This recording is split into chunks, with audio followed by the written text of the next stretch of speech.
Hello viewers, this is Eradia. Welcome back to my playthrough of Lightning Returns Final Fantasy XIII. We have made it to the 13th day. However, Lightning has turned in enough Eradia and completed enough quests to extend the world's time to a 14th day. The ultimate Lair. The Eradia that Lightning gave forth from herself went beyond even what God had foreseen, giving rise to a distortion in time and reinstating the lost 13th hours. A day which never should have existed now does, and brought with it a place that does not belong in this dimension. In the extra day before the end, a mysterious new ruin has appeared in the Dead Dunes, the ultimate Lair. Hope seems to think that Lightning might learn some new truths by exploring these ruins. You can reach the ultimate Lair from the new warp point that has appeared near the temple ruins' east gate. We might as well warp ahead to the ultimate Lair.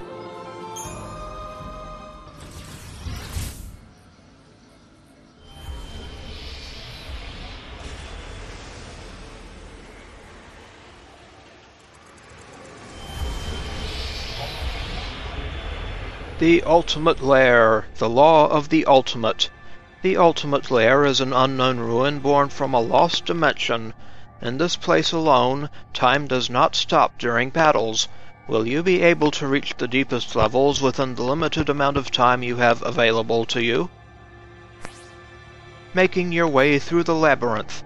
Keep moving downward to reach the deepest levels. As you defeat the enemies on each level, you will gain access to warp devices that lead to lower floors. The enemies are all last ones. If you already drove a particular species into extinction, those specimens will not appear. With higher battle score, you can jump several floors deeper.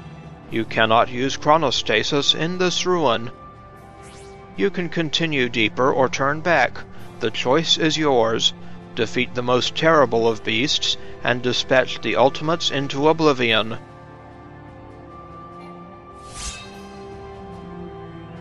And the ultimate Lair is unlocked. Space and time were both severely damaged when the lost hour came back. The hole created in space at that time, the figurative eye of the chaos storm, that is this labyrinth. It's thought to be a holy land, a place of God, beyond human imagining. Maybe this is where God's hiding. I wouldn't be surprised if that were to be true. There's more energy than I can explain. It's hard to even trust my sensors. Maybe it really is God.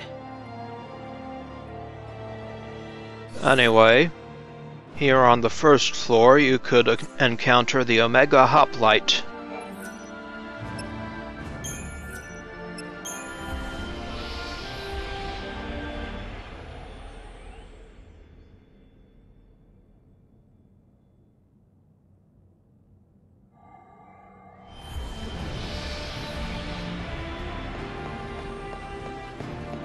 On the second floor here, you could encounter the Niblet Omega.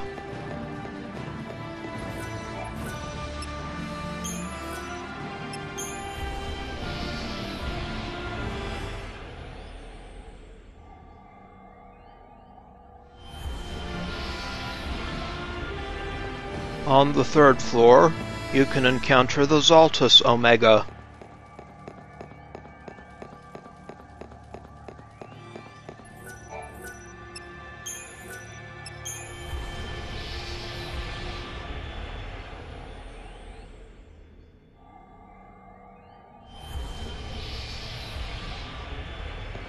On the fourth floor, you can encounter the Gaunt Omega.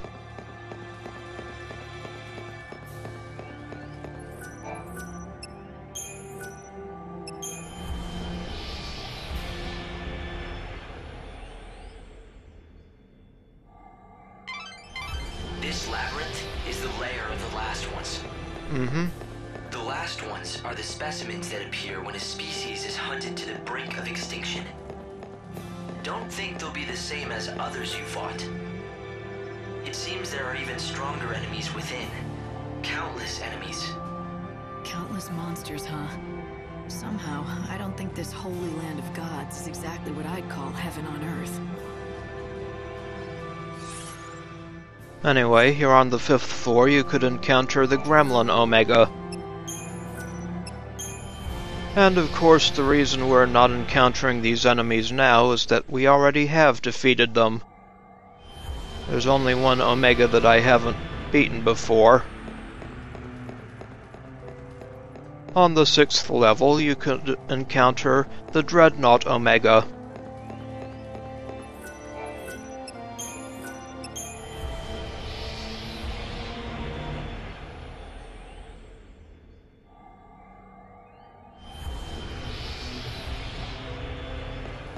On level 7, you could fight the Gorgonopsid Omega.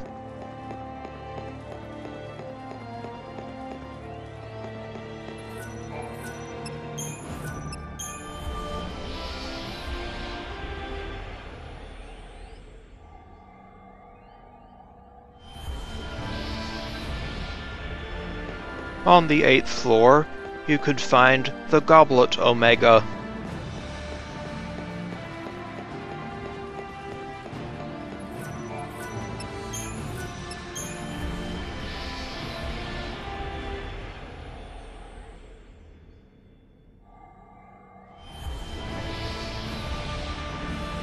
On the 9th floor, you could find the Gurengach Omega.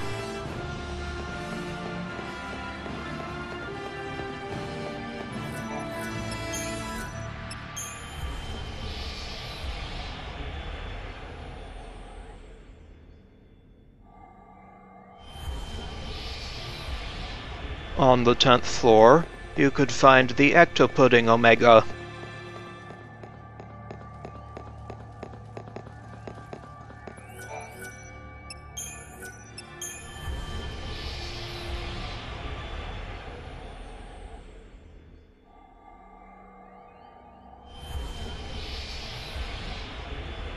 On the 11th floor, you would find the Mini-Flan Omega.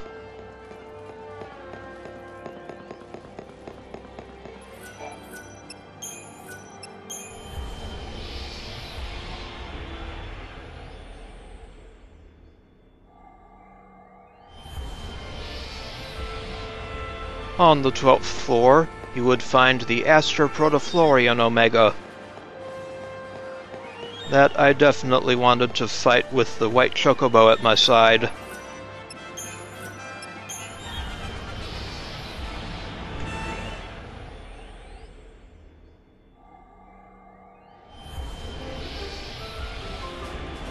On the 13th level, you could find the Schrödinger Omega.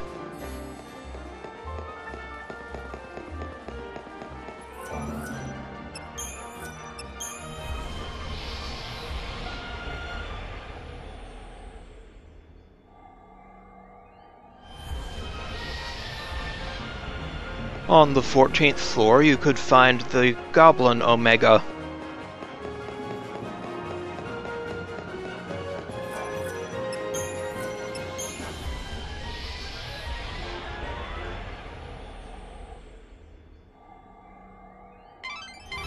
Light, I've got something. Legends, but better than nothing. The people of ancient times seem to have predicted the appearance of this labyrinth. According to legends left behind, they called it God's testing ground, where he experimented pitting new creations against one another in lethal battle. The material he uses for these experiments are what they call soul seeds. Creating monsters only to have them fight to the death? Hell of a hobby. What's he planning to do? Create a new species to replace humankind? Who knows? Anyway, on the 15th level you could find the Omega Reaver.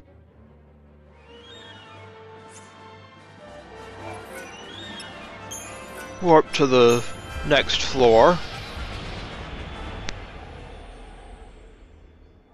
On the 16th floor we'll find the one Omega I haven't fought yet.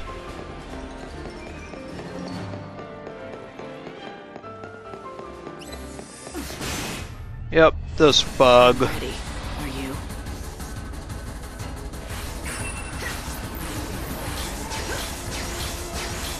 fears fall into the chaos.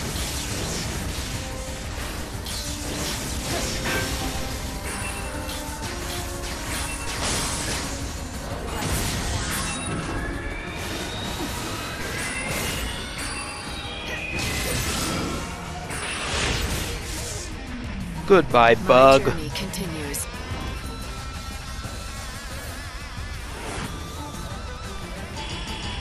Five stars.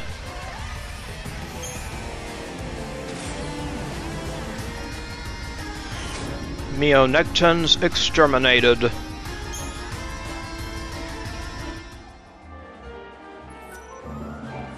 And we get the lucky dice bangle here on the 16th floor.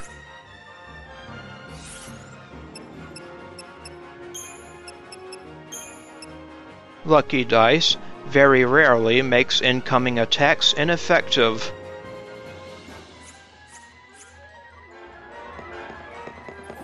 Now let's go down to the next floor.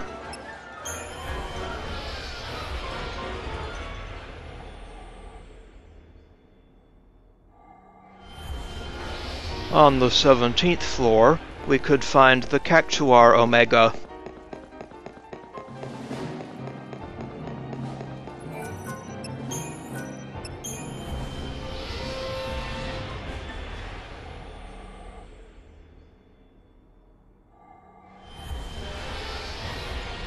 On the 18th floor, we could find the Trifid Omega.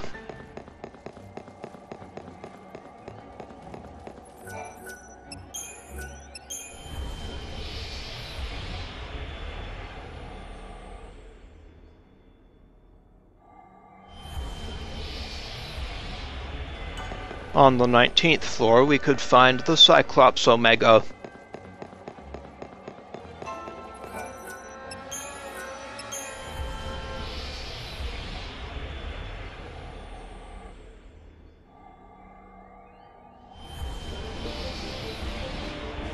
On the 20th floor, we would find the Skeleton Omega.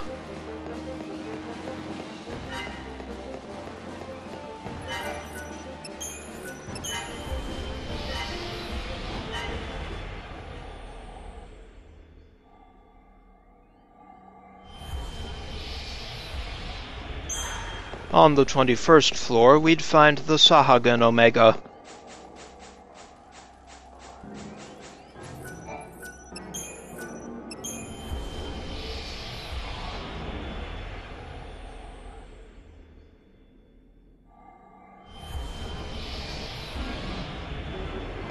On the 22nd floor, we could have found the Earth Eater Omega.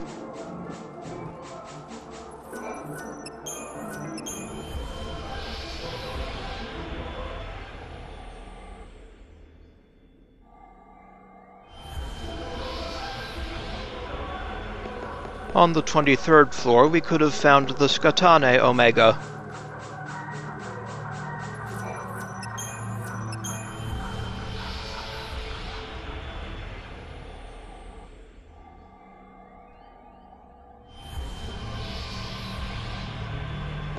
On the 24th floor, we would find the Hanuman Omega.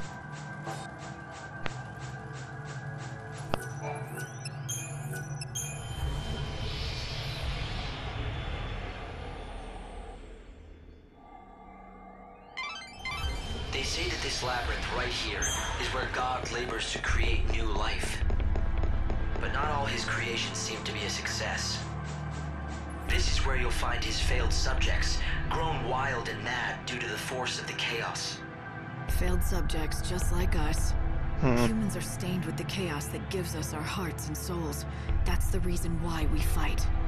Wild and mad, sometimes even turning on our maker. I wonder if God was trying to make beasts similar to humans, with hearts and minds of their own, but without the stain of Entro's touch. No, that's not what he was trying to create. He wanted to make something better than humans, something much more powerful. A being that would possess chaos, and yet hold possibilities humans never had.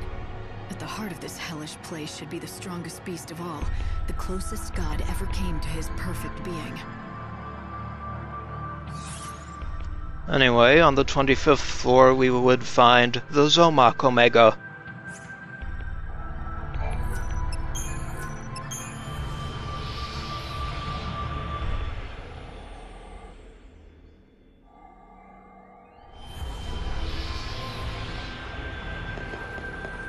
On level 26, we would find the Dryad Omega.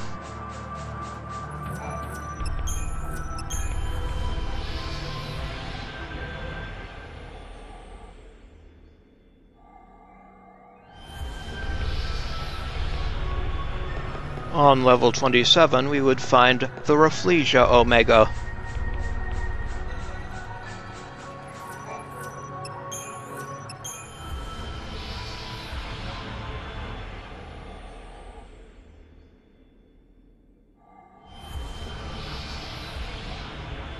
And on the 28th level, we would find the Chocobo Eater Omega. The last of the Omegas we could fight here.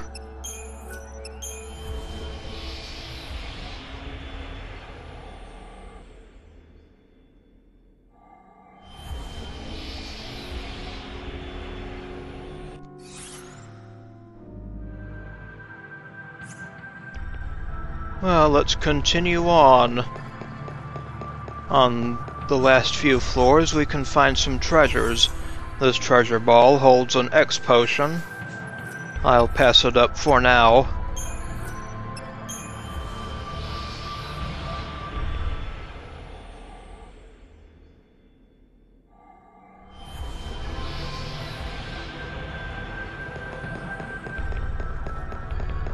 On the 30th floor, this treasure ball contains a refresher.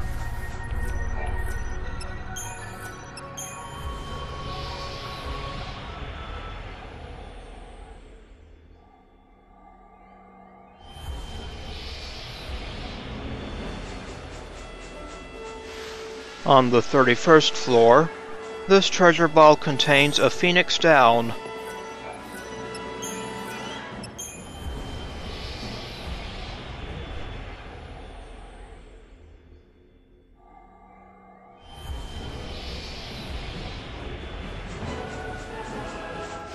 And on the 32nd floor, this treasure ball contains an ether.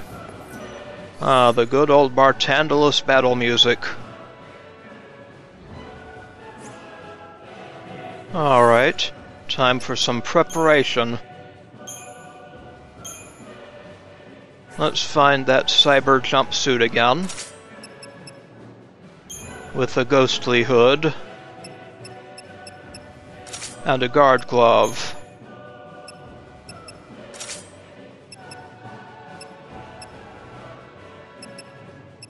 See, we still need slow.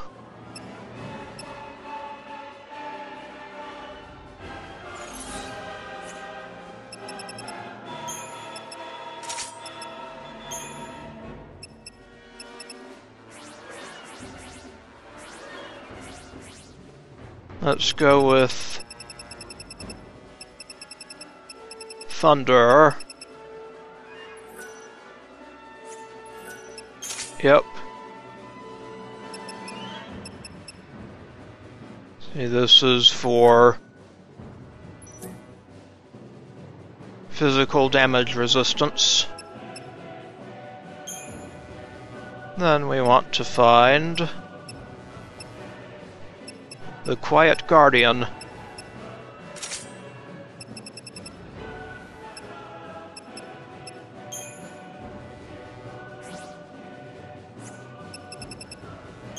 We need the Predator Hood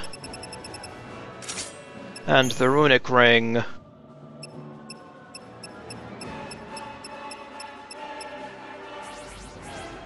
And it's way up here. And we need poison.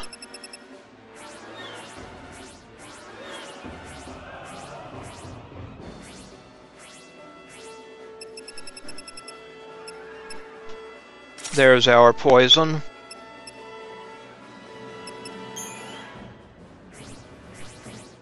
And to install a Thundara,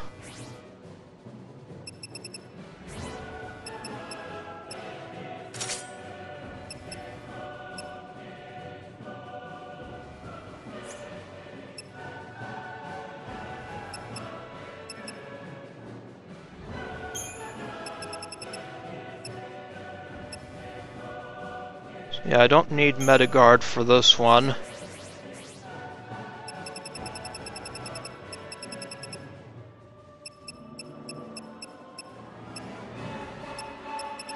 Gale Strike. There we go.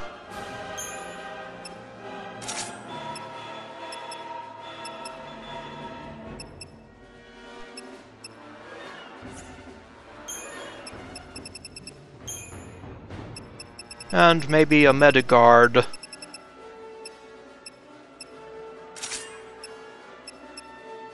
There we go. Hopefully this will do it. And we will face the boss in the next episode. This is Eradia. I would like to thank you for watching, and I will see you again next time.